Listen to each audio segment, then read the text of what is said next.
Okay, maybe if I actually step away, it won't hurt your ears. And he's got... Welcome. Thank you so much for getting through that traffic and the barrels and getting all through the things to be here for this important day. Yes. Thank you.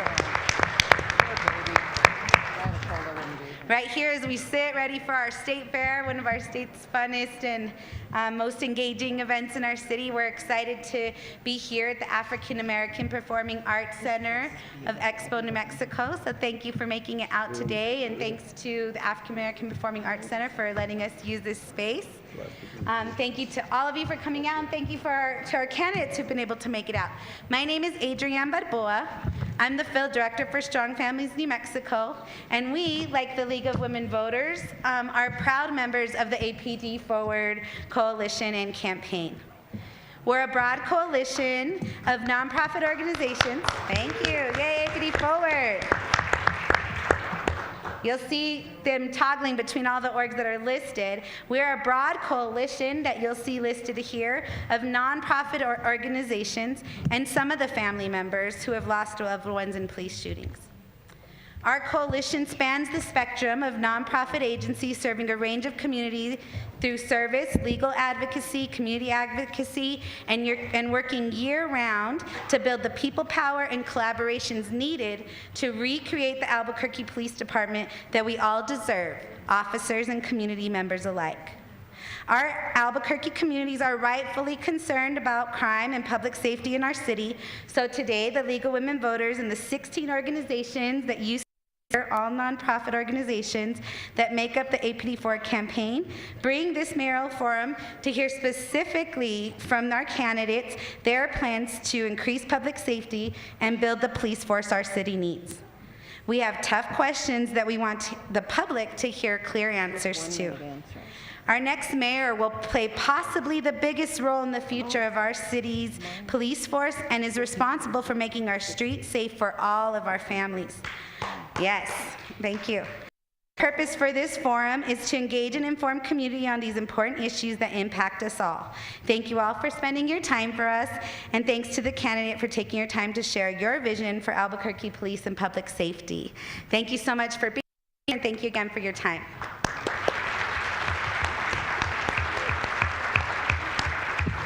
I'd like to introduce our moderator for this evening, Diane Goldfarb from the League of Women Voters, who has many years experience running these kind of forums so that we can all have the great information we need to be informed voters. Thank you, and thank you, Diane, and League of Women Voters.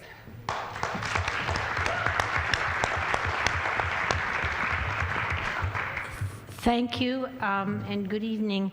I apologize right off the bat for starting late. We'd like to start promptly, and I'm afraid it was difficult for everybody to get here by 6 o'clock.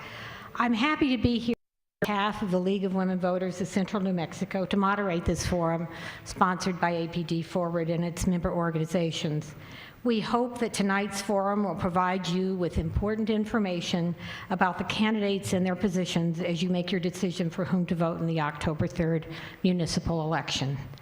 The League of Women Voters, and I need to tell you who we are because we're a national nonpartisan political organization founded in 1920, the year women got the right to vote.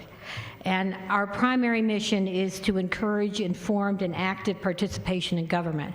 We never support nor do we oppose candidates or political parties. And as part of our educational program, we frequently moderate forums such as this one. You may also know that we publish a voter's guide for every general election, and I want you all to know that it's currently online at lwvcnm.org, and it will be distributed on September 14th, just as early voting starts, to libraries, community and senior centers, and a number of businesses around the city.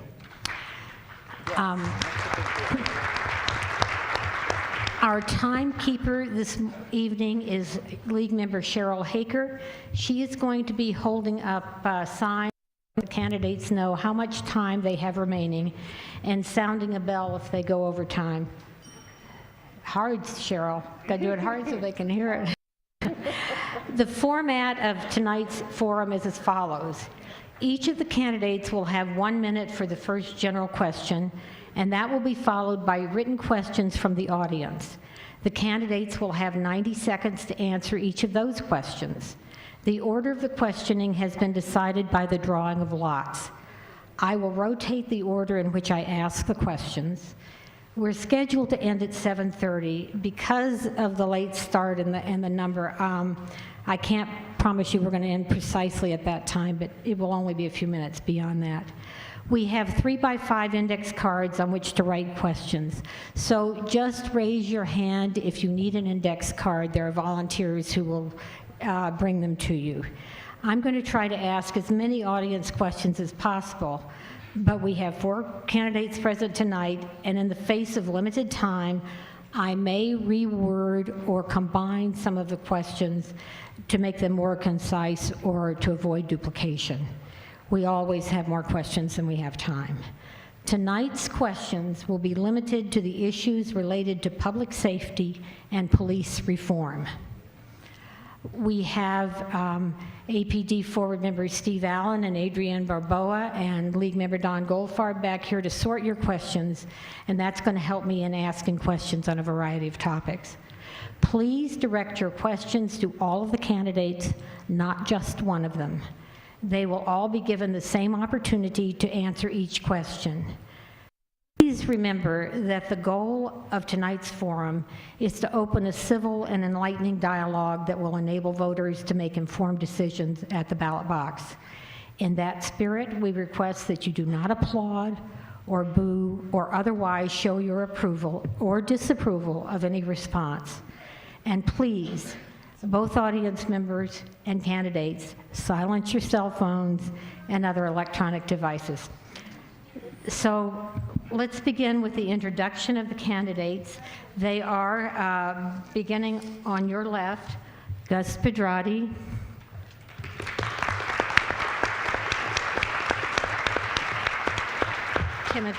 Timothy Keller,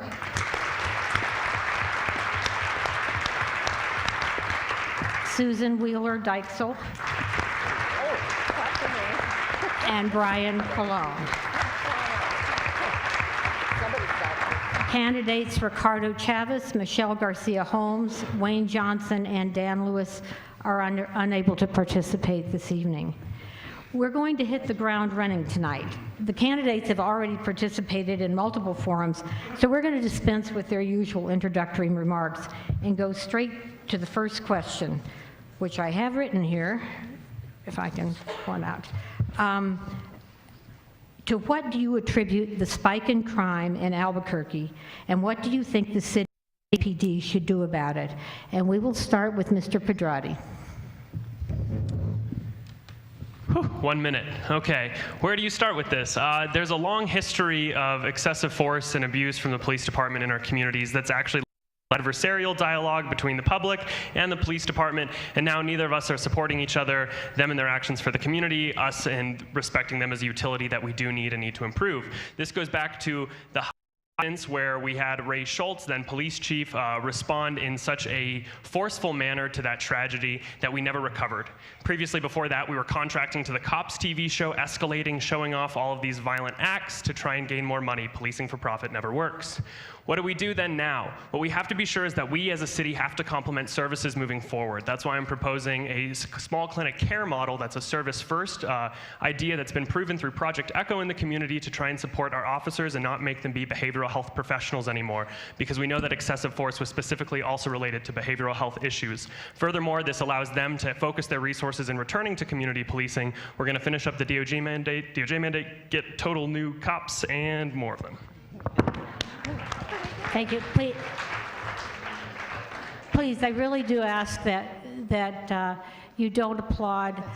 It just takes time from our candidates. And I also want to ask if you would all just please sit to answer the questions. We try to put everybody on a level playing field here. So anyway, the next question, that question now goes to Ms. Keller. Well, I'll build on, I think, what Gus mentioned and just say a couple of additional factors, because this is such a tough question to do in such a limited time. So, you know, I think there's two things that are really important. Where we're at today is not by accident. It is not a national trend. It is the reflection of choices that we made several years ago. And I think that's very important, because I think as mayor, I want to change those choices so that we get out of this problem that we're in. And one of those has to do with the fundamental basis in which we run our police department. And it used to be around community policing. I remember as the state senator right here in the International District, when we would meet once a week in our neighborhood and we would talk about things going on in our neighborhood, and the police would act and then follow up and come back to us. We have gotten completely away from that, and we have to get back to that. That, to me, is the fundamental philosophy. It's a fundamental set of policies and procedures. It should be the anchor with which around APD is built, and that's what I want to do as your next mayor. Thank you. Ms. Wheeler-Dykesel. Yes, thank you. There's nothing that either before me has said that I don't think are excellent ideas, especially the small service model, also going back to community policing, resuming that model, being very, very mindful of the idea of using all the high-tech tools that are available out in the policing world today, and all of the service tools, small service models such as Gus Pedrati has mentioned. Those are extremely important, but also high touch. High touch and community policing brings about the possibility of building back trust and allowing for very high trust among individuals, business owners, residents of the city of Albuquerque. We must resume that model if we have any hope of taking ourselves back. And where it came from everything they said, and economic decline, a lack of hope, a lack of promise for the future. Thank you. And Mr. Colo. The spike in crime is related to several items. We can never have this conversation if we don't talk about the underpinnings of crime in Albuquerque. It's a lack of resources. It's a lack of resources for behavioral health issues, mental health issues, drug addiction, reintegration programs. We continue to put people in the bad circumstances they were in before they were a first offender. If we don't change the world in which we put people in when they take them out, we will continue to have the same end results, which is repeat offenders. We have to make a deep commitment to stopping and breaking the cycle of crime in Albuquerque. We talk about a revolving door, but if we're not going to put resources there, none of us are going to be able to put our foot in that door. So we have to address these underlying issues. And the overarching issue, whether it's in Albuquerque or coast to coast, there is a direct correlation between deep poverty and crime. So if we're not talking about those four issues as it relates to crime in Albuquerque, we're kidding ourselves. So for me, it's about focusing those resources. It's about bringing constitutional community policing to Albuquerque. Thank you all for that round. I know it's hard for some of you guys to sit down, but I have to tell you, once I moderated a mayoral forum where one candidate, it was very contentious, and one candidate jumped up and another one jumped up, and anyway, we want to try to avoid that. So Susan never gets violent, I promise. I know she won't. They've gotten to know each other quite well, I think. We're going to start this round of questions with Mr. Keller. And it's a long question, but I'm going to read it all.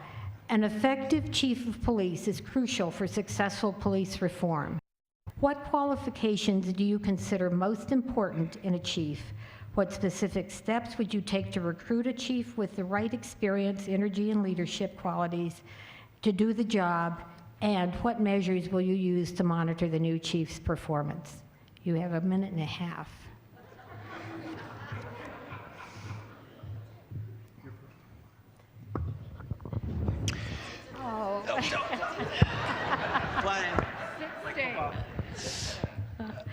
So where I would start is this. You know, I think number one, the chief has to be focused and have experience in and be an expert in community policing.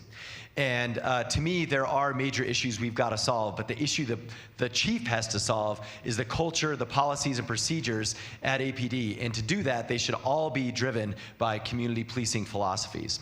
Now, the other thing is, I do think the chief should have some experience in our community. I know that we need an outsider, so I think the chief should not be somebody from within the department, but I also do not think it should be a stranger who is not familiar with our community and our diversity and our uniqueness. And in terms of measuring performance, for me, I love finance, I love data, I'm a numbers person, but I also think there's some basics. I want to have a long wait list to be an officer at APD, and I want to have a decline in use of force cases. I don't want to have any questionable shootings. I know that's a high bar, but these are the kinds of, at the end of the day, outcomes that really reflect all the underpinning issues around that. But most importantly, I want our community to trust APD, and I want our APD to trust our community. If we can stand up and both sides can say that, we've been doing the right things. And that's what I want the chief to be responsible for, and we'll hold them accountable for. Thank you. Ms. Wheeler-Dykesel. With respect to choosing the chief, I would consider a possible candidate from anywhere around the country.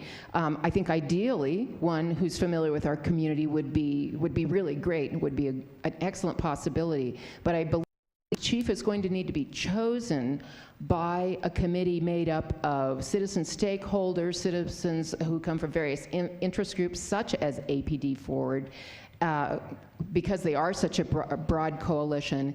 And when they have gone through applications and have come up with the most positive candidates and gotten it down to 3, I would like to have those presented to me as mayor, and then I'll make the decision. But one of the criteria that's most important for me is that whomever that chief may be, from under our noses or from around the country, that chief has to have drank the the CASA Kool-Aid, as I call it. They need to believe in the outcomes of this, the positive outcomes of this settlement agreement as much as I do. If they're not as committed as we are, then they're not going to be someone that I would consider for chief. Thank you. Mr. Colon. For me, the number one quality is being a leader. We haven't received clear signals and messages from the administration of the city of Albuquerque as it relates to the DOJ oversight. We haven't received clear signals from our chief of police that we are interested in coming into 100% compliance with the court-approved settlement agreement. Let me say that again, court-approved settlement agreement, which means parties were around the table. I'm an attorney. I've signed off on plenty of settlement agreements. The parties say these are the items that we will conform with. Unfortunately, we haven't received clear signals from the leadership in Albuquerque that that's our goal. So for me, it's about leadership and being able to say, yes, we're going to do this. It's about making sure that somebody has a familiarity with our community. So what I've been very consistent in saying since January 25th when I announced this bid for mayor, we will have a national search with a local focus. It's going to have to be somebody who's interested and who has experience in building a department that's been decimated with special units, with numbers, sheer numbers, and understands what constitutional community policing is. We have to have somebody who is going to be comfortable with community engagement. And that leads me into the selection process. We will have a very transparent and engaged approach. The problem with the current administration is there's been total lack of engagement in the community. We will have APD Forward represented, we'll have the APOA represented, we will have a search committee that represents Albuquerque so that you can assist in choosing the next leader for our police department. No more spokespeople. Every night I turn on the news, I've got a different spokesperson. The chief will be the spokesperson right besides the mayor for Albuquerque Police. Thank you. And Mr. Pedrati. I think getting a chief that focuses in on de-escalation is a cornerstone of any community policing, but to be specific about that, that's something that we need to address, especially since our DOJ mandate was related to excessive force. I also believe we need a national search. This is a culture change. It might take something from outside of our current status to actually bring it around. That being said, you can be not from Albuquerque and be sensitive to the needs of our communities and the broad strokes about identity. I would be very interested to ask all candidates for police chief what it is diversity means to them and how it's represented in communities, alongside then how policing can be oppressive and abusive towards marginalized groups, and how laws can also be structurally and systemically abusive. If a police chief can answer these questions, then they also know what to look for when moving forward with sensitive communities. That's incredibly important because we can't go back to the old law and order dialogue. Furthermore, they have to be able to make the harsh firing, and that means that if there are miscommunications that we've seen in this department, if there are cover-ups and if there is corruption, then they fire every single person down to where the corruption occurred. They're going to play hardball with this because we can't move backwards. Furthermore, they will get to bring in their command staff to ensure that these cultures change. We're going to get rid of the APD command staff. And then also, we're going to make sure that they can use new ways to communicate their needs and what they expect out of this department. When you look at departments that have turned around like LA, New York, and Boston, they actually use really great interior communication to better strengthen the bonds of police officers, create a unified message, and move that out towards the street. Lastly, that we're going to be sure that they're responsive to all oversight board requests. Thank you all. I will start this round of questions with Ms. Wheeler-Dykesel. The APD Forward Coalition represents diverse communities across Albuquerque. Those include Native Americans, people experiencing homelessness, LGBTQ individuals, and people living with mental illness. What's your experience working with these communities, and what will you do to help build trust between them and our police department? Thank you. What a thoughtful question. I have had no specific one-on-one experience working with any of those communities, although I was once a homeless person myself when I was much younger. Due to poverty, thank goodness, it had nothing else, it had nothing to do with mental illness. But one thing that I know is that I'm a person that was raised to be inclusive, and I am inclusive. And if nothing else, I will make sure that all communities are invited to the table and asked to give me the input, to me as mayor, so that I can then make sure that our police chief and our entire police force is engaged in the same kind of thought. That's going to do it. That is absolutely going to do it for us here. We must be completely inclusive. Thank you. Mr. Colon. For me, I take a lot of comfort and pride in knowing the communities that I'm passionate about. It's usually communities of color. And I tell people that the lens I look through is one of the lens that many of those underrepresented communities look through. It's a lens of poverty. It's a lens of growing up on commodities, blocks of cheese, powdered milk, Section 8 housing, and not having a single blood relative in the entire state from the time I was a teenager. Because see, I had to bury my father when I was 9 because he died from muscular dystrophy. So when you talk about people who are marginalized, you're actually talking about my family. You're talking about the community that I came from. I sit here today because community filled the gap for me and I didn't fall through the cracks. That's part of why I run for mayor, because I owe a debt to the community, a debt that I can never repay, but I'm going to die trying.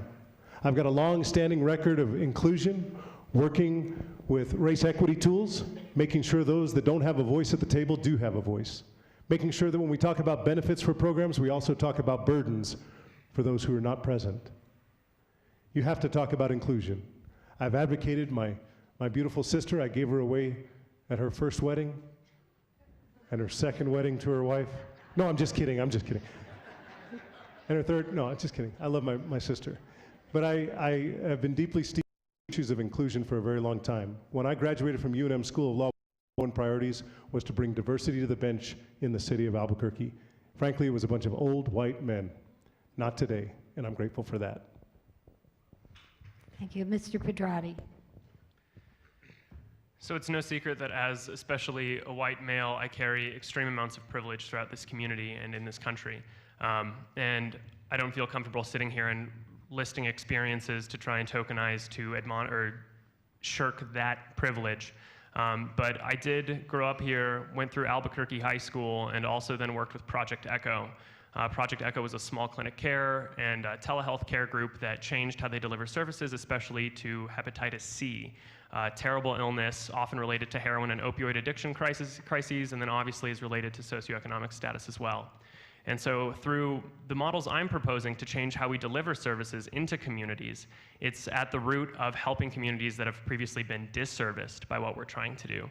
There are so many barriers to access what we are trying to give communities or what communities are trying to give themselves. We need to decrease those barriers so that they can get better access. If you don't have access to services, you're never going to get them. That's why when we see that there are upwards of, or up to 7 points of contact for a publicly intoxicated person, normally again from a lower SES bracket, we can see that we can actually renovate that system to have less points of contact and provide them more quickly to the care that the community is already giving. This is also easily seen when we talk about how we connect people to social and behavioral health services related to when they're also sobering up off of a substance. We have to approach people with their context, and policing alone can't do that. It has to come through new service side support. Protect and serve, and the city needs to do more service. Thank you. And Mr. Keller. Well, this is an important issue for me, and I believe that actually what's inherent in that question is what we're actually going to do about it. And I think all of us care deeply about this issue. But for me, it's about how do you institutionalize some of this? And so for me, I'm going to create a not just believe in race equity tools, I'm going to use them. And the first one I'm going to use is shining a light on every level of government at City Hall and at the police department. And we're going to compare that to the community on gender and ethnicity lines. And we're going to measure our progress towards race equity and city government parity and APD parity. That is a real way to actually make sure that our reflects our community. And we're going to publish that, we're going to make it public, and you can hold us accountable every year for meeting that goal until we actually get there. The second thing is I'm going to make sure all the leadership at APD is conversant and they understand things like white privilege. And I appreciate what Gus said. They also have to understand that we need cultural competency training in the police academy and by every officer. And that we've got to understand our traditional communities and their history, and that should be part of training at APD. And also, I'm going to make sure that it's clear that we are going to stand up for all our families. That includes our immigrant families, that includes our refugee families, that includes our undocumented families. That is what every city employee is going to stand for under my administration. Please. We are going to start the next round. It's your turn, Mr. Colon. As mayor, how will you ensure that APD reforms are implemented and endure beyond the end of the settlement agreement with the Department of Justice? That's really the most important question, because where do we go from here? Let's come into the 300 recommendations and requirements under the CASA, 300 plus. But how do we make sure that once Department of Justice goes packing and we don't have to spend $150,000 a month for compliance issues, where do we go from there as a community? I'm uniquely situated to bring the parties to the table to have true reform. The only way you have true reform is to rebuild trust. The trust has been severely broken between APD leadership and the city leadership and rank and file women and men on the streets of Albuquerque.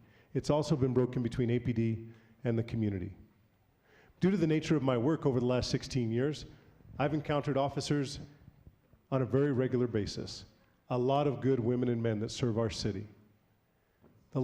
Is one where I've defended those officers. The law firm I work with, yes, has defended APD officers. I think that gives me a certain amount of credibility and capacity to bring them to the table for true reform, because they know that my deep commitment is to benefit the city.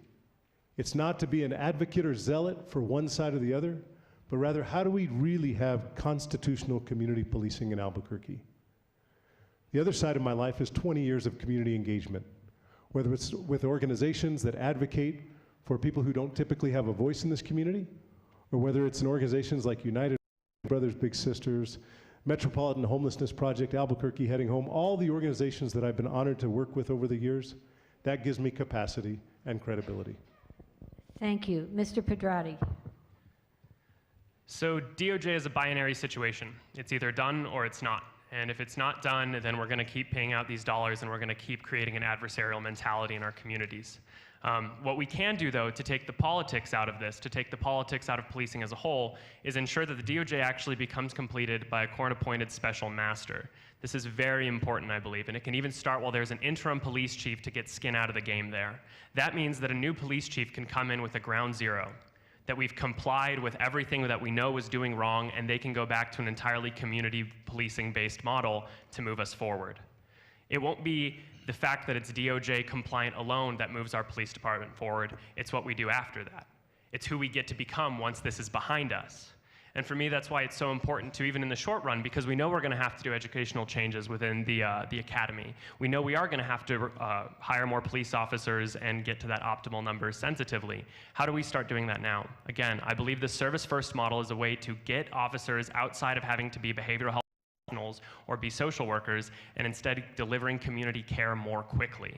This is incredibly important because, again, when we look at the DOJ mandate, it came from behavioral health issues, from our poor response to those situations. We need to get police officers out of that interaction as a long-term structural change.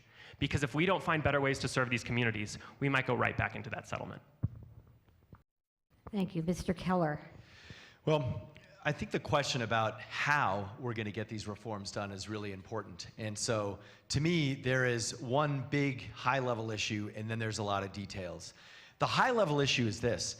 If I happen to be your mayor in December, I am not delegating this to anyone. It will be unilaterally the mayor's responsibility to finish the DOJ reforms, and that is the single biggest issue that's been missing historically. That's also what has held up DOJ reforms in other cities, and the reason why they've been finished in other cities is because the mayor draws a straight line and says it is the mayor's responsibility to get these done. The second thing is the mayor cannot be afraid to get into the details. And if you look at these reports, what Dr. Ginger is saying and others, I mean, there are 3 different data on use of force, and we can't even get a straight answer from the department. They failed 20 out of 20 tests in terms of compliance on use of force, and we are still arguing about use of force 18 months later.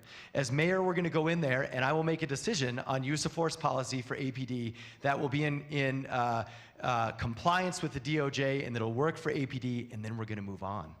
And then we're going to finish the rest of the forms, and we're going to send DOJ home, and we're going to take back our department in a much better place. That's what we need to actually get these reforms done. Thank you. And Ms. Wheeler-Dykesel. Thank you. We will complete the Department of Justice settlement agreement. It won't be within the 4 years. I'm sure it's going to have to be extended to at least an additional year, but we will complete it, and we will be one of the cities that does not have to revisit that. Because we're going to give our officers new training, new tools, and we're also going to educate our communities in how to better interact with police. But one of the things that cops have been asking me about is ways that they can access 24/7 services that they can refer the people that they service, which largely 92% of the people that cops are called out to take care of are people with behavioral mental health crises or health crises. And sometimes they can get them service and sometimes they can't. It just depends on who's available when. We need to have an app, we need to have sources for cops to be able to use to best serve their communities. But one of the other things that we can do to make sure that slowly our community just becomes a better place that won't get into that again is we need to work on our zoning codes. We need to include inclusionary zoning. For those of you who don't know what it means, please look it up. Inclusionary zoning will optimize the possibility that people of all income levels live just right next to one another, and we won't have to have the stratification of our communities that we've had. Thank you. We will now begin with Mr. Pedrati for the next round. Lapel cameras are a critical tool, but are not always being enforced. How will you enforce this program? First, to touch briefly on special masters, because I know that was brought up again. They have worked in other communities. It helps make it so that there isn't politics around the police force, and also the DOJ mandate is actually ultimately up to the city council. It's a cooperative endeavor. Even Dr. Ginger has mentioned that. And so when we think about the responsibilities of each role in government, we have to be clear about what each person is doing. It's a community effort, and a special master helps make sure that we distribute that burden and we get to full compliance.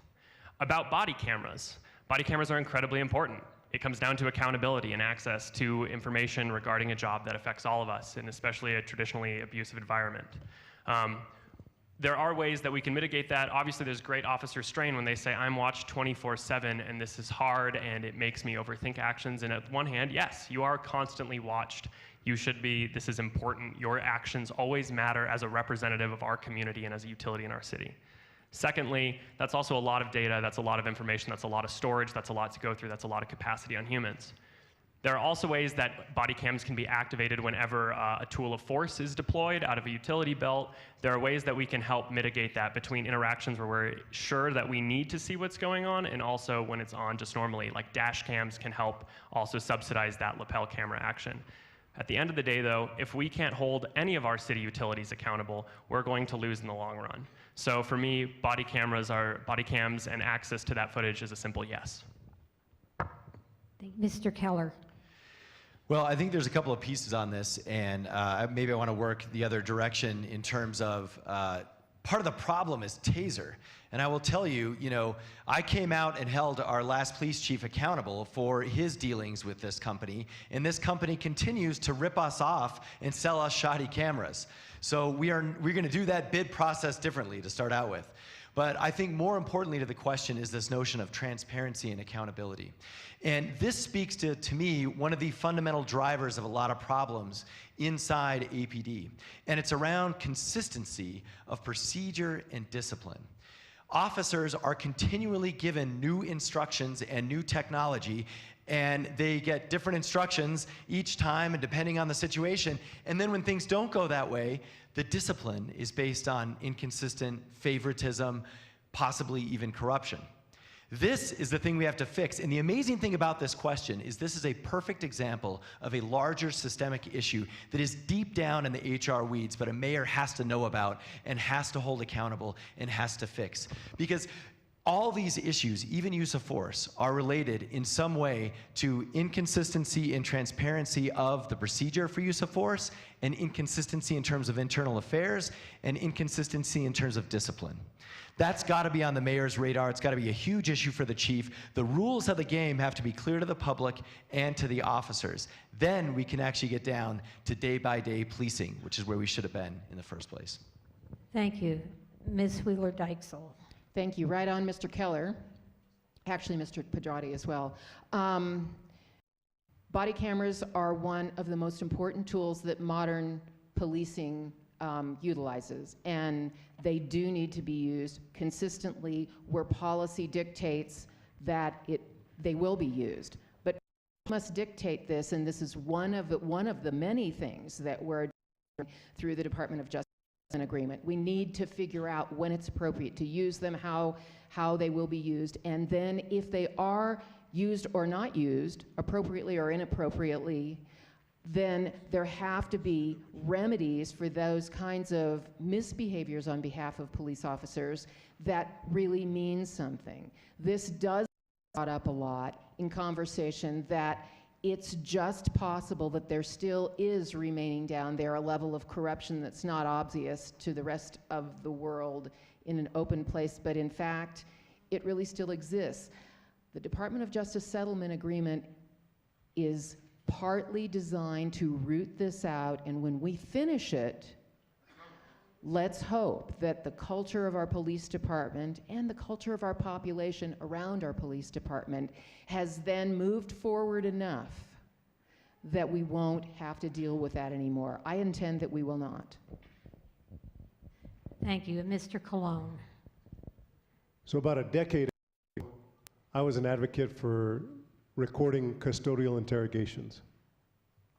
When we talked about the debate for custodial interrogations, we also agreed that it was not just about transparency, it was not about credibility, it was not about integrity only. It was about all those things, but it was about something more. It was about making sure that both sides of that conversation could feel confident that it was appropriately represented there forward. Meaning, it may be the person that was custodially interrogated that wanted that recording, but it's also been helpful for law enforcement to have those tapes. If we're going to create a safe city, it's not just the community that has to feel safe. Officers have to feel safe doing their job. And we need to make sure that we understand it's a two-sided coin. If we're going to have a safe Albuquerque, we have to protect our community, but we also have to make sure that we provide a safe work environment for our. I'm a supporter of the lapel cams. The disappointing part of this story is that we've lost faith. We've lost faith because the trust has been broken. It's the year 2017, and you're going to tell me we have to have a conversation about whether the backup video is actually complete or it's been tampered with? I don't have to be a forensic accountant or videographer whether it's been tampered. It's 2017, folks. But we asked the same question 3 times. Why? Because trust has been broken. So you've got a PIO speaking to camera, and none of us believe that PIO. Sin vergüenza. What a shame. Thank you all. You know, we do have a few empty, we do not have enough seats for all of you here. But if some of you would like to make your way to some of these empty seats, we could take just a moment to do that. I hate to see everybody standing like that, or if some of you could move toward the center, that would be helpful. This is a very good turnout tonight, and I'm told that this auditorium seats about 300 people, so we've got a very good crowd.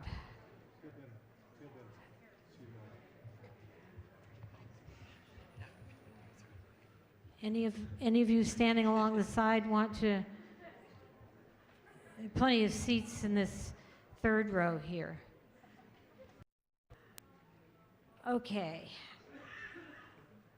The next round of questions will start with Mr. Keller. The current mayor recently announced a plan to reduce crime in downtown Albuquerque in response to concerns from the business community. Would you keep his plan in place and explain why or why not? You know, this recent plan, I think, is another telltale example of what the mayor's been doing to solve crime, which is a press release and a one-off pilot project that's going to be over in 6 weeks. Look, at the end of the day, we've got to address all of the issues that we've been talking about, but I think specifically what we've created is a situation sort of PR whack-a-mole. So it's like crime pops up in downtown and the mayor comes out and does a press release.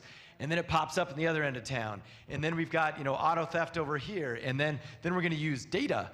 And then, what's missing is actually owning the problem. And this is why we've got to get back to some of the basics of block by block, precinct by precinct community policing.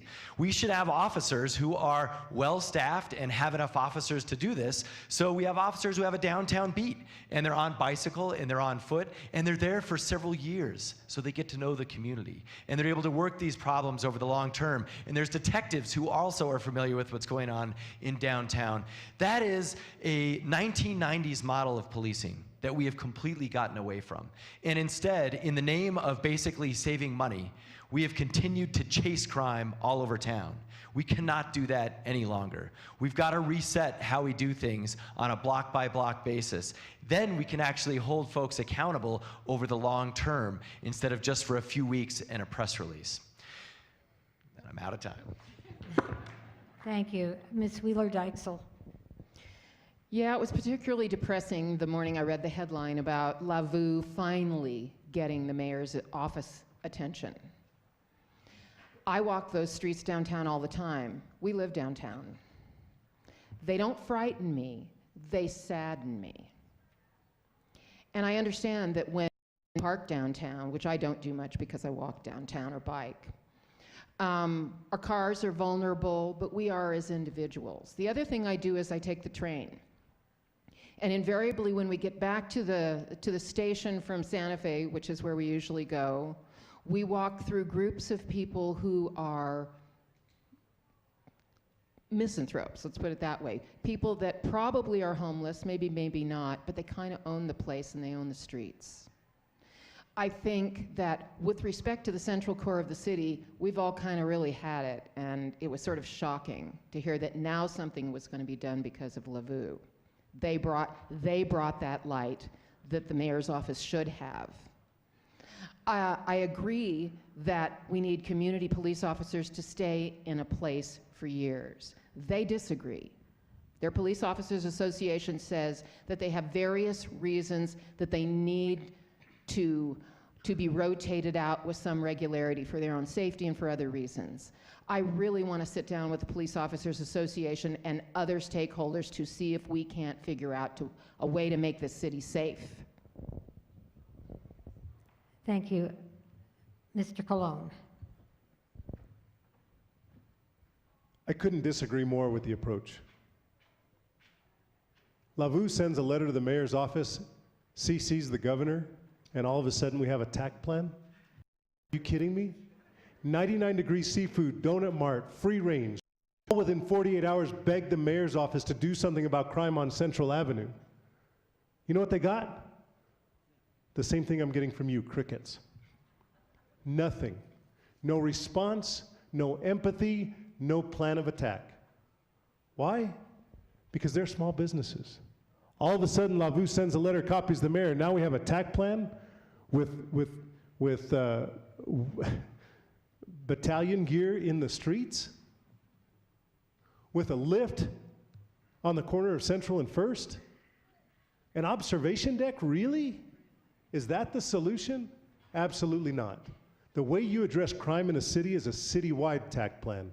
You have to have area commanders that have an approach that is reliable, that has a defined outcome strategy. 10, 15 years ago, commanders were held responsible for their area commands. Today, you don't see that. You just don't see it. We are reactionary at APD. We need leadership. That leadership starts on the 11th floor of City Hall. The chief of police is going to report directly to the mayor. I'm going to be engaged in public safety 100%. We're going to lean in on this issue because we can't address the issues of economic development education until we bring a safe city to our community. Thank you, Mr. Pedrati. Press release politics won't work.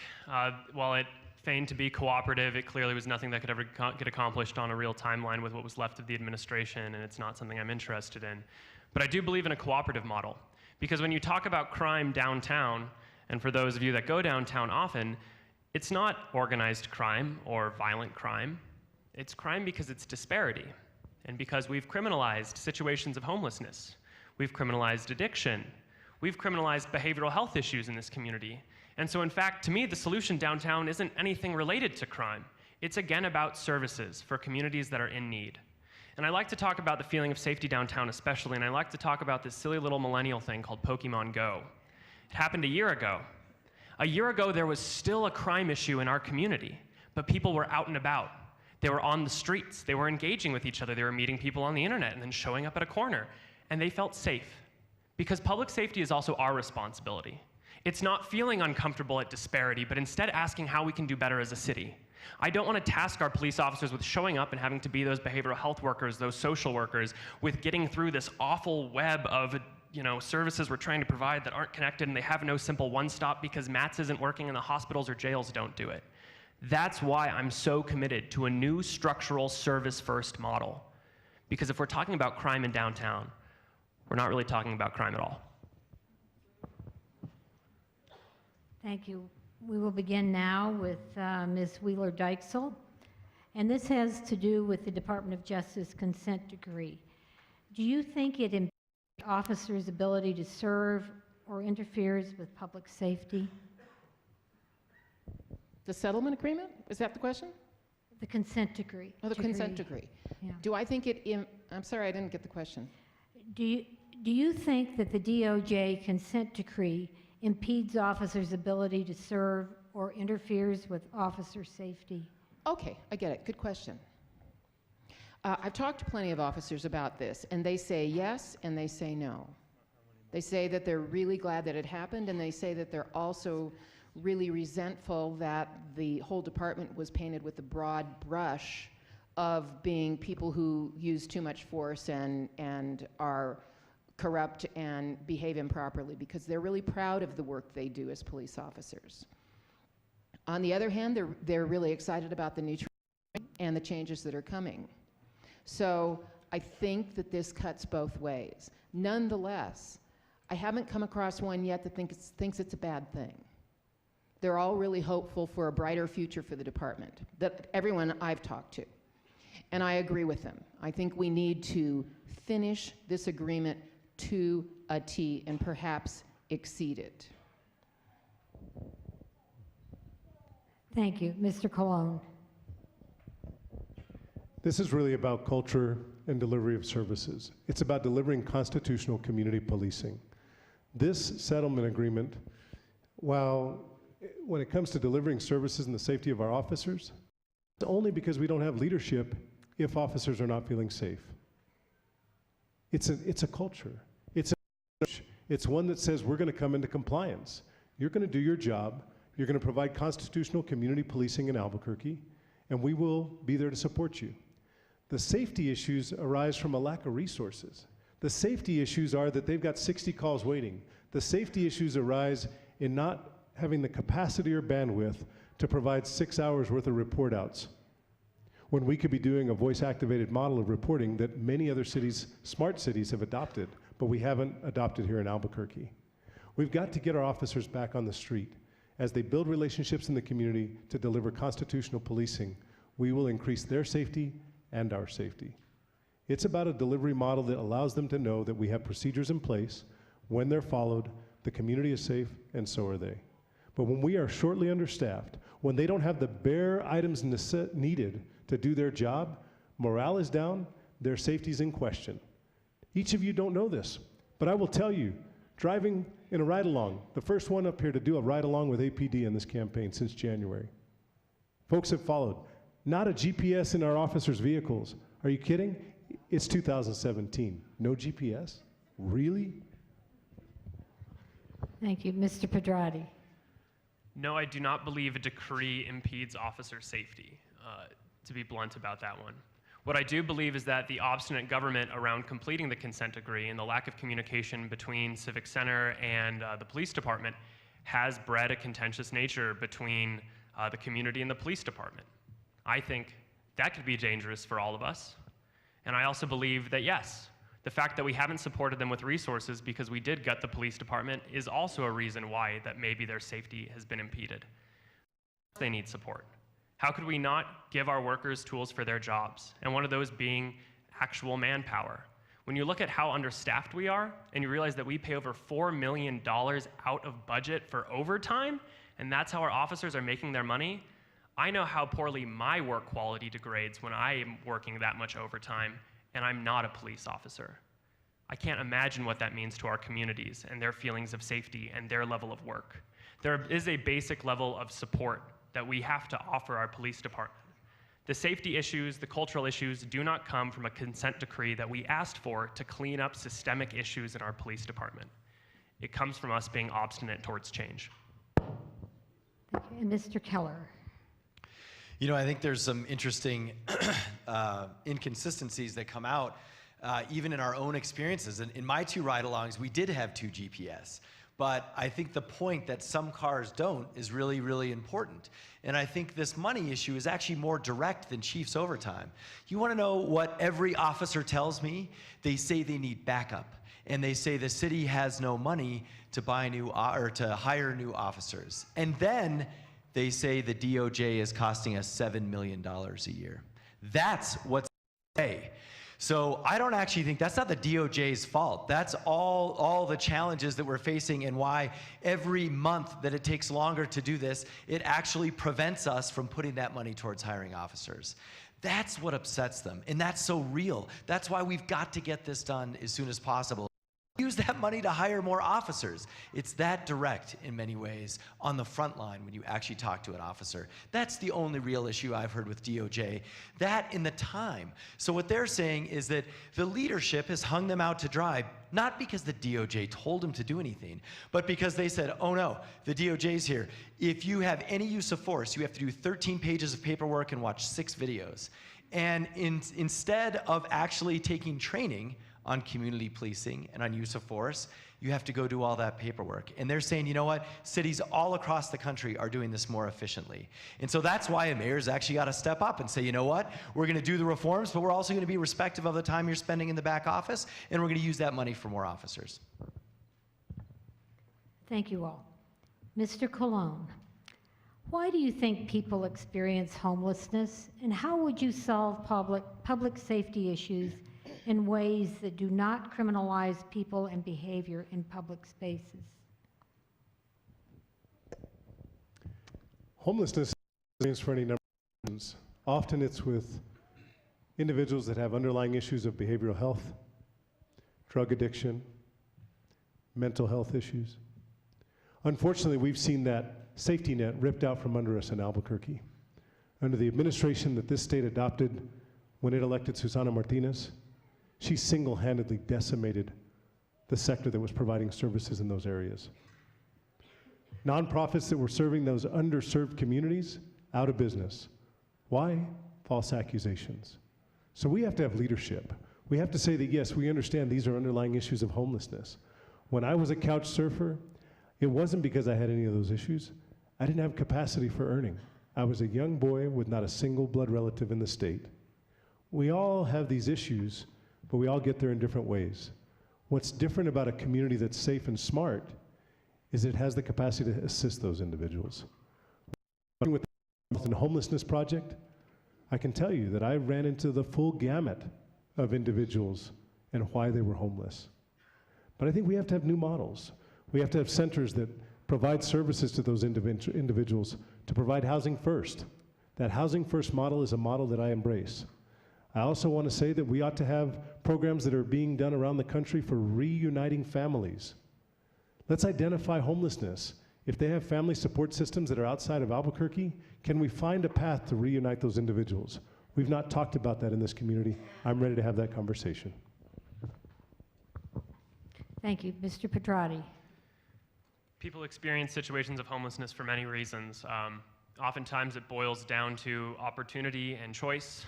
We can't understand free will and choice as the decision between two desperate options, but instead as a decision towards self-actualization and things that make us feel good. When we think about all this, it comes down to, of course, economic issues, social issues, cultural issues, but the fact of the matter when it comes to decriminalizing it and supporting people in these issues, it's as simple as decriminalizing it.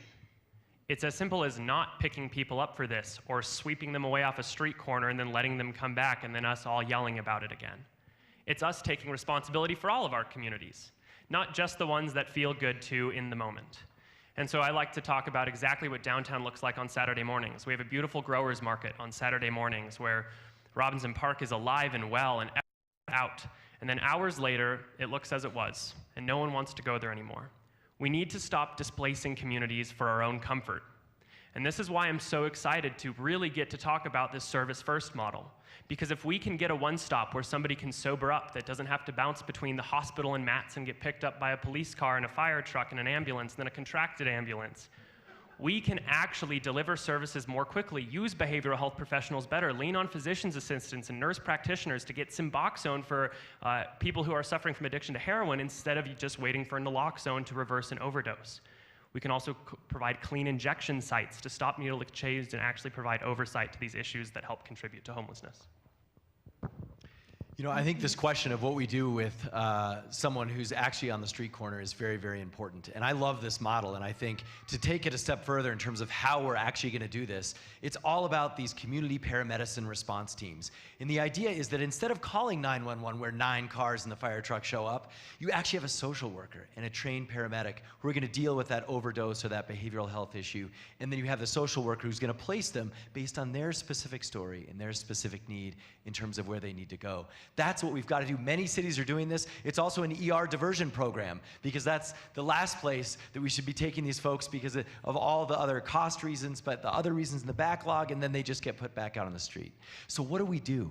The housing first model is so important because all those social services go into that. Right now, Albuquerque Heading Home has about 400 housing vouchers they use every year. And we say they do a great job, but we don't back it up with real money. You want to address homelessness, we've got to make different choices. Right now, we have a fountain on Civic Plaza that we're building for $4 million. For the price of that fountain, we could have given thousands of homeless people housing vouchers in the Heading Home program. Those are real choices that our government has already made. I'm running to make different choices and actually give those folks the voucher and the housing chance that they need. Ms. Wheeler-Dykesel. I agree with everything my fellows on the panel have said so far, and then some. My circumstances were that I was waiting for affordable housing. So housing first, absolutely. That wait back in the 70s was over 2 years. Ours is longer than that here. We do not have enough affordable housing. People end up on the street for any number of reasons. You all know what all the reasons are, and probably there are a few that we never even thought of. Housing first and making it available. Our Heading Home project, terrific. Not for enough people though, and not scalable in its present form. We need a variety of models to be available all the time, and absolutely to decriminalize homelessness. That's craziness. That's a waste of everybody's time and energy. The other thing, though, that I feel on a social level is an awful lot of judgment around the idea of why someone might or might not be homeless and what that means, and are they less worthy of living in homes than we are. So therefore, should we not provide for them public restrooms? Let's make sure that we don't have any at all, that we deny ourselves them to make sure that a homeless population can't access them. There's lots of stuff related to this that I'd love to talk to you about if we had more time. Thank you. Now our next question will start with Mr. Pedrati. This person says, my son has chosen to enter law enforcement and is considering applying to APD. What is your plan to recruit and retain a highly talented but diverse population of officers? We are African American and have not seen black officers anywhere. Thank you. Please do apply. We need you. And yes, we need representation. And again, going back to talking about white male privilege briefly, these are all concepts that I could intellectually understand, but it wasn't until I ran for office as a young person that I really understood what representation meant. And so thank you for all you do in standing up for communities where people are underrepresented. Moving forward, though, how can we make this a better career and a more respected one? We've talked about some of the ways that we can create a more comfortable culture to make sure that the city is supporting these services and that you get the utility you need as a police officer, but also what can you look forward to? We know that longevity pay is a must. We're gonna not just have you hop in on this current hourly rate that we have, which is actually competitive, for you to work a ton of overtime because you're young and you're ready and you can, to go to another department that respects your long-term career more after 3 or 4 years. We have to restore longevity pay so that you feel incentivized to stay, that you don't have to overwork every single time to get the paycheck that you deserve. That's so important. Furthermore, again, we're going to provide services out in the community that means that you're not dealing with situations you aren't trained for. This is simple. I'm not asking you to be a behavioral health professional or a social worker. I don't want you to be those things. I want you to be a role model in the community. I don't want you to only have to show up for emergency response, but to be a known presence and someone that we look up to. And certainly I look up to you, whoever you are right now, for choosing to step up in your community today. And so by supporting the services that we're trying to offer, by making sure that you are clear in your roles and have freedom to be in that community, I think you're making a wonderful choice for our city. Thank you. Thank you. Mr. Keller. Well, I certainly would say thank you as well, as much as I could. And I would make sure that we are committed and demonstrated and can be held accountable for a police force that reflects our community. And that includes Native Americans, that includes African Americans, which are typically highly underrepresented in law enforcement, and the LGBT community, which is drastically underrepresented in law enforcement. And we're gonna put our name on that, and we're gonna manage, and we're gonna recruit towards it. Now, the broader issue of how we do this, I think, is really important because we have to reach back into our community to create a real pipeline for officers to come in. And so I think part of this actually has to do with after-school programs. You know, we have ROTC programs in our schools. It's a club. We should also have law enforcement programs. Or even for folks in the firefighter arena, they should have programs around that. And we should also have specialized charter schools that feed into this. And I want to recruit folks, hopefully from the same community, that they'll go back and police. And this was one of the most amazing things right here in the International District. When I was the state senator, we had a lot of officers who went to Highland and who went to Van Buren. That's how we should target our recruiting. But the last piece of this, I'm going to say also that our community is going to come around the officers going forward. And you know what? That also means having officers integrated into not only how we run our neighborhoods, but how we run our community. And so I will hopefully offer not just a career in law enforcement, but deep community enrichment and an experience of actually being that hero for a neighborhood that we all know our police officers are. That's the kind of opportunity that they're stepping up for. Thank you. Ms. Wheeler-Dykesel. Terrific suggestions. Please, whoever you are, ask your son to apply. I don't know if you folks remember, but a couple of chiefs back, perhaps 3, we had an African-American interim police chief who I understand was really terrific, but he got recruited to someplace else. What a surprise. I would love to see, my fantasy police department is one that's really representative of the community, but the only way that we're going to get folks from all backgrounds to apply and to want to work for our police department because it's honorable and because it pays well and it's an exciting career, that they feel that they have lots of opportunities to give back to the community and the community gives back to them, is we do have to give them proper pay and proper working conditions. Longevity pay is a must, so is it a must that we increase pay when people get promoted? They don't just get promoted to detective and nothing happens. They need to see something in their pay envelope for that.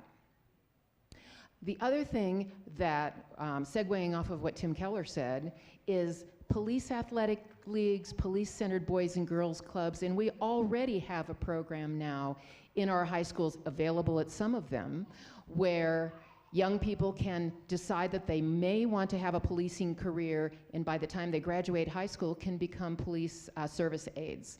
So we have something here like that now. We need more of it. Please ask your son to apply. Mr. Colon. So I think this is a phenomenal opportunity for our community and for our APD department. So APD is about to turn the corner. I would ask you to explain to your son that sometimes the strongest elements come out of the most difficult times. And I think we are in a rebuilding mode. One of the best times to get on board is early. We're about to create a phenomenal police department. And I'm confident that if any of my colleagues on this stage are elected, we will have a phenomenal police department in 4 years. Wouldn't your son love to be a part of that change? Then I would ask you, do you have a daughter? We need her too. So really, and how do we recruit those individuals, your son, your daughter? We say, look, this is not about being a police officer. It's not about having a badge and a gun. It's about being a public servant. It's about making a difference in the community. It's about being where my wife has taught for the last 17 years at Van Buren Middle School and inspiring those young children in her school, because you walk in and you're a public servant. You're a member of APD, an organization that goes back to being the gold standard for law enforcement in our state of New Mexico. A place of pride, a place of constitutional community engagement and policing. Remember, that used to be what we had here in Albuquerque. Unfortunately, it goes back to trust being broken. Let's rebuild this together. I can't rebuild it with a bunch of old white guys. I've got to rebuild it with young, motivated individuals who want to serve our community, and they better look like our community. Thank you very much. Thank you. Mr. Keller, what is your opinion on the government providing excess military to the police? It's not good. You know, in the legislature, I worked on this and voted against many of these measures. I think it has set a whole wrong tone that has reinforced these cultural challenges that we've been talking about. Now, you know, there are some basics when it comes to laptops and things like this, so I think we also need to be reasonable. But the things that drive that sort of combative mentality that do not reflect a guardianship culture or a protect and serve culture, I think we need to be very, very careful with. And I think those are not only symbols, but they're tools that have been used. And that is the opposite direction in which we need to go. So I would look very closely at that and try and eliminate anything that fits that criteria in any way. I think also I would say to the officers this: it is not about the tools that you have, but there are some minor exceptions like cars. And you know, Brian has brought up GPS and things like this. We need basics, and I do think the mayor's got to stand up and say, any department anywhere that wants to give us basic tools of the trade that we need, we absolutely want. But when it's something that reinforces any of the culture that is around the warrior culture, we're going to say no, and we're going to say that's not welcome here in APD. Ms. Wheeler-Dykesel. I don't want any federal Army hand-downs. I don't want any tanks in our streets. Actually, one day we saw them. Yeah, I'm with you. One day we saw a tank over by City Hall. I can't remember what the incident that was going on at that point, but it was horrifying. And that helped us to really visualize what it looked like. But you understand there's a larger issue here with respect to those hand-me-downs. Of course we want to take the hand-me-downs that we need or buy them new for ourselves, which would be ideal. But the federal government trying to get rid of their old stuff so that they can then buy new, so that they can then spend our tax dollars on buying more various kinds of tools for war. And so we'll send them to our police departments throughout the country. I read about Jeff Sessions talking about one of the Midwest states a couple of days ago. And we're going to send off old military equipment to there as well. We have got to somehow stop that right here and right now. Our police are not soldiers to keep us herded together or to be shooting at us or to be riding in tanks. They are part of our community. They are us. I don't want any of that stuff. Send it back. Okay, please, no applause. Mr. Pedrati. No, I'm sorry. Jeff Sessions, he might not know where New Mexico is this morning, but I can assure you after the lawsuit that was filed today by our Attorney General, he knows where New Mexico is now. That's for sure. So thanks for bringing it up, Jeff. So excess military equipment, look, let's not be confused with what the issue is. The issue here is having constitutional community policing and rebuilding trust. If we can acquire equipment, look, I'm a lover of flea markets. I grew up under the table at the flea market, and I'll die at the flea market. I mean, so you give me a bargain, I'm going to be interested. So there's a difference between working with the federal government for resources that are necessary to protect and serve our community with constitutional community policing, between that and between the militarization of APD. Let's make sure we don't cross that line. It's about common sense.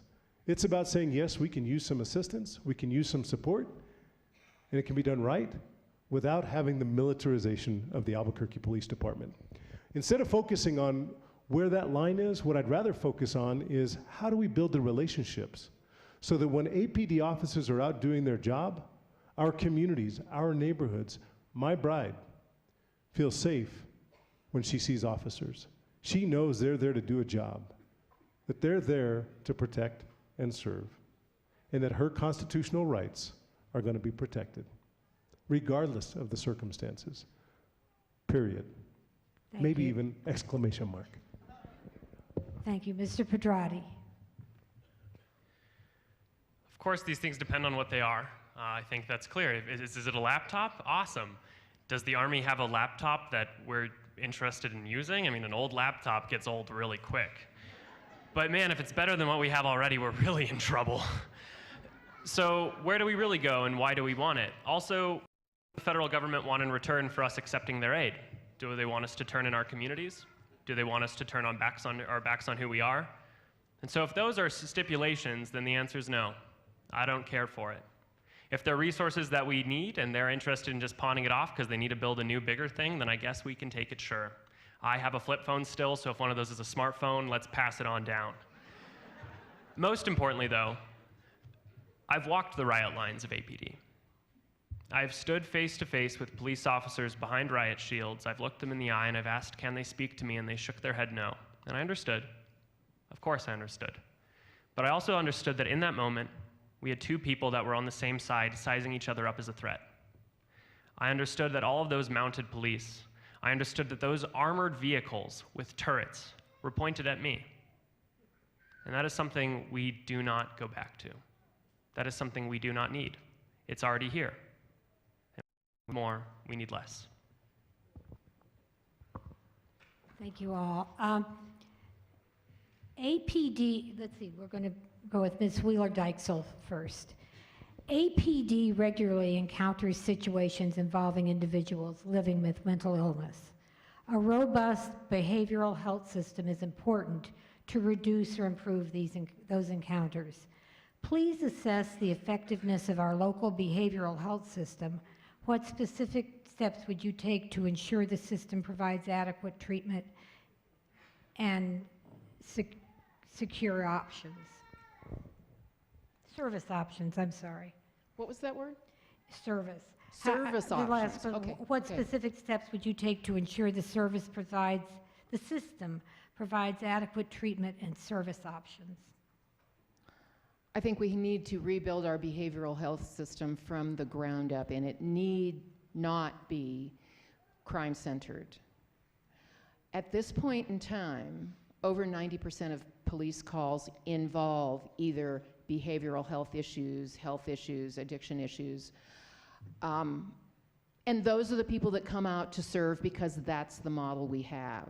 I'm much more interested in the small service model that Gus talks about so much. I'm all over that myself.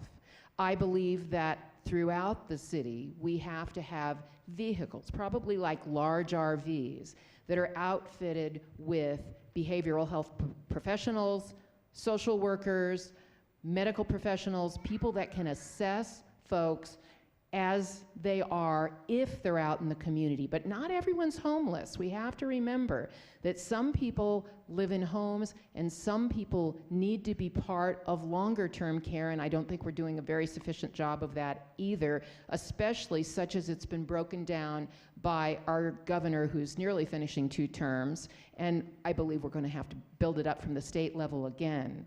I know that our services for regular users were completely decimated in the last couple of years, and we're building those back up. As your mayor, I will absolutely focus on many sides of the behavioral health issue. Too much to talk about in a minute and a half, but really good stuff. Mr. Colon. I was a substantial supporter of the Behavioral Health Initiative tax for the county. They got it right. They led the conversation. The commissioners actually provided leadership on this issue. Kudos to them. And I got to tell you that, unfortunately, in my opinion, they've taken too long for deployment. Now, I've spent a lot of time talking to Dr. Paul Hopkins and other experts in this community who I trust. And they tell me, don't worry, it's coming. And finally, in the last few months, we've seen some deployment for services to organizations that you and I both trust. Organizations like PB&J that serve homeless students, that serve families in crisis. It's a Band-Aid for the short period.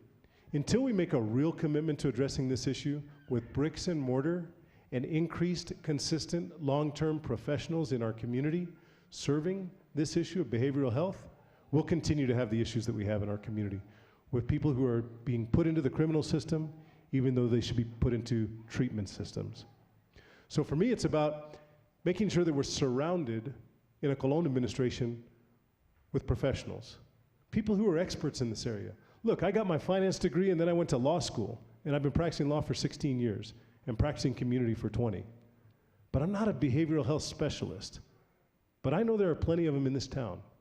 And we've got to make sure that they have a seat at the table when it comes to the next administration for our city of Albuquerque. I can assure you that they'll be not just invited, but they'll have a real comfy chair. Thank you. Mr. Pedrati. Assess the current behavioral health situation right now. Bad. What to do about it? First thing is that we have to understand behavioral health isn't just crisis, and that if we always leave it to crisis, then we will always be depending on emergency infrastructure. Because even psychiatrists, even psychologists call emergency infrastructure when things go into crisis. It has to be proactive. Much like the problem with government as a whole, we've been reflexive. We haven't actually been honest with our needs and how to provide for these things. Now, there are many ways to do it. I could tell you that there's a service-first, small clinic-based care model again, but that might sound boring. So what else can we do? And again, I'm really passionate about that one. We can also start saying that when we create these mixed development housing buildings, we can have live-ins. We can have live-in caseworkers. We can have people who can actually see the community. And this isn't unheard of. This is a simple solution to ongoing care and community health. We can actually increase the points of access to ongoing care, again, maybe through decentralized small clinics. Because you can't get through a hospital if you're worried about a status right now, if you just are on the edge. It's hard to be seen. If we have more access points to varied levels of care, to use the whole umbrella of healthcare professionals, all the way down to community care workers and peer models, we create more jobs, more points of access, more sensitivity to context, community needs, and a healthier city. Thank you. You know, I think a couple of things on this. Number one, in general, I support alternatives to incarceration. And I think wherever you can, the mayor's got to step up for that and break this pipeline to prison and not let MDC be our behavioral health center. But at the end of the day, I think we need to ask ourselves as a city and in City Hall, why is this taking so long? And we've been at the table. We've been talking about this for a long time. And we know what happened at the state level. But at the end of the day, I believe it's actually because the mayor hasn't stepped up in a meaningful way. It is time to act like the big city we are. And that means we should have a city-built behavioral health diversion center and treatment center. Until we actually step up and build that facility, whether it's the old Loveless or the old jail downtown, and then cooperate with all the nonprofits who do this so they can operate it, and we'll use the money that comes from the Bernalillo County health tax. That's what they're missing. I asked Bernalillo County what they're missing. They're saying the city will not step up with the infrastructure, with the actual beds. And folks who know me know I love finance, financial choices. And this is another one that to me is very, very stark. We could have done this last year. We could have done it the year before that. But instead, our mayor and our city council are building softball fields on 98th Street for $20 million. That is the same price to rehab one of these buildings to make the city-owned behavioral health center that we need. These are the choices that we need to do differently. These are real monetary differences that reflect an investment in behavioral health. Thank you all. As I told you when we began, we would not be able to get to all of the questions that came from the audience. We did go through 11 of them, however. And I want to, well, we'll welcome Mr. Lewis. We're on the land. Well, he was at a city council meeting, so we will say that. I want to give each of our candidates 1 minute to make any kind of concluding remarks they would like to make on public safety and police reform. I think we'll just start with Mr. Colon. I want to stay in the same order. And Mr. Lewis, you can have the last word. We'll start with Mr. Colon. Well, I'll close by saying thank you for hosting us. And I'll say in terms of public safety and police reform, we know it's necessary. We've got a roadmap through DOJ. Let's focus on it. Let's make it happen. If you're involved in law enforcement and public safety in Albuquerque and that's interest, then I'm not interested in having you in leadership for APD, period. We have got to get out from under this and move forward as a community with true constitutional community policing. I'm the attorney up here. I understand what that means. What it is that in order to have the base, you've got to meet constitutional litmus tests. Understand what case law application is. That's the bare minimum. Now, where we take it from there is exciting, because then we have a police department we can all be proud of, because we know that what the bare minimum is, we're actually exceeding those standards. We're actually really having true engagement with community stakeholders. We're actually building a police department that reflects our community. We're actually saying that to our young people, when you grow up, you can have a career in public safety. And we're saying to our community, if you're an APD today, I don't want you pinning a badge on a BCSO officer for your niece, nephew, daughter, or son. They need to be with APD because you're proud to be a public safety officer in Albuquerque. Thank you, Mr. Colon. Mr. Pedrati. First of all, yes, thank you for having us today. And I want to talk a little bit about what public safety will mean going forward and what we've heard. There are nice words here. There are words that make us feel comfortable and are non-nuanced. One of those words is community policing. Let's not forget what community policing has done to communities. Things that have come out of community policing are stop and frisk. Things that have come out of community policing and went towards stop and frisk were things like broken glass mentalities. We have to be careful that we're not falling into these old law and order traps. And that's why I'm so adamant about providing a structural difference in how we give services to communities. This isn't policing as usual. Policing won't be the same moving forward. We can't call someone a bad guy. We need a different option now. And that's exactly what I'm trying to bring forward, because the answer to fixing APD issues have been being said for 3.5 years. We aren't the experts, we've been listening. The how is there. It's 4 main things. Please find us on Facebook, dig into this model, dig into your communities. Thank you. Mr. Keller. Well, I think what we might need is a forum on community policing, because I think we all have different definitions of that. I think community policing is a whole lot more, and I've got the manual that APD to use on community policing that I've been going through, and I've seen it and I've lived it, and I saw what it looked like in the International District when we had the lowest crime rates in. And it was because of community policing. And nowhere did that have to do with stop and frisk. And it was also because we respected and we championed and we protected our immigrant communities. You have to have trust, and that means the mayor's got to stand up and protect everyone and say no to what's happening in terms of what Trump is coming down, and say no to all of these policies that are truly dividing our community and that are ruining what is good about community policing. And the last thing I would say is this. I happen to be the only candidate up here who's run a government agency, and that is so important because these challenges mean hiring, firing, dealing with policies and procedures, getting down into the HR weeds. That is what I'm ready for. Thank you. And Ms. Wheeler-Dykesel. Thank you. I actually got skipped on the last question, but that's okay, because I had one thing that I wanted to add on before I do my close, and that is that the Loveless facility on Gibson is completely furnished and equipped. I don't know if you guys knew that, but it's ready to go. The beds are already there. But I know what you mean too. We're talking about all the other kinds of infrastructure within the city. Thank you all for coming out tonight. APD Forward is doing a marvelous job, and please support all of us as we move through this process. It's got to get done, and it's got to get done well. And then we need to move this city forward. Absolutely, we cannot wait any longer for this. Morale is down. Around the city, people are as if they can't trust cops, although an awful lot of that came with the most recent presidential election. But here on the ground, we who are members of the public and the police who serve and protect us have been the recipients of that distrust. We must work to change that. Thank you. And Mr. Lewis, we'll give you 1 minute.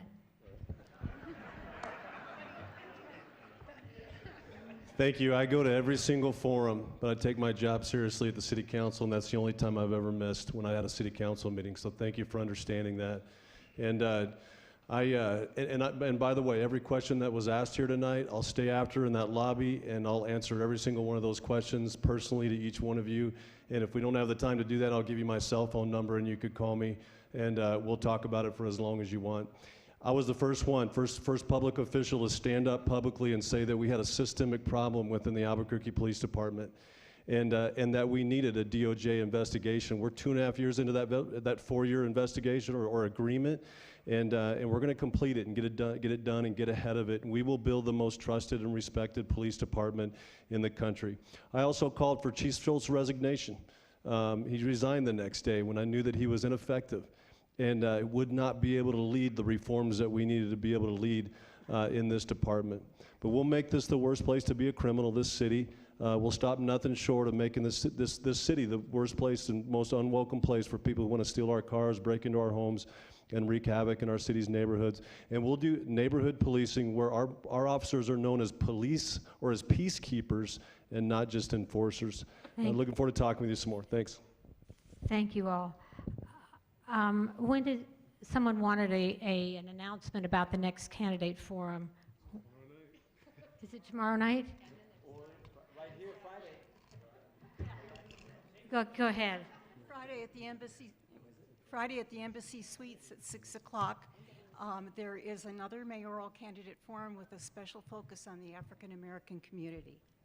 It's part of the NAACP Civil Rights and Diversity Conference, which is Friday and Saturday, 6 to 8 p.m. Thank you. I want to thank APD Forward for sponsoring tonight's forum, and to all of you who helped.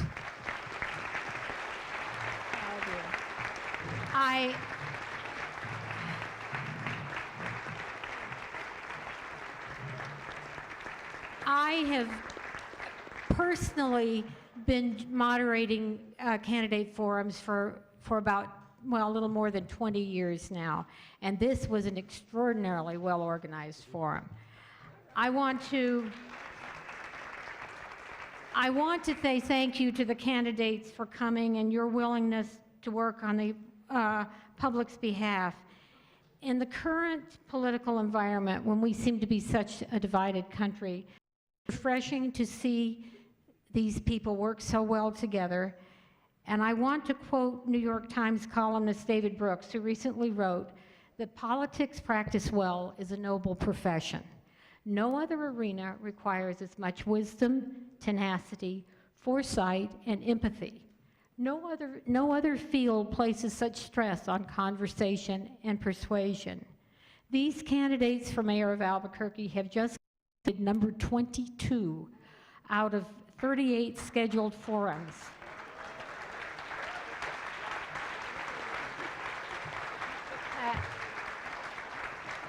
As much as anything, this is a test of their endurance.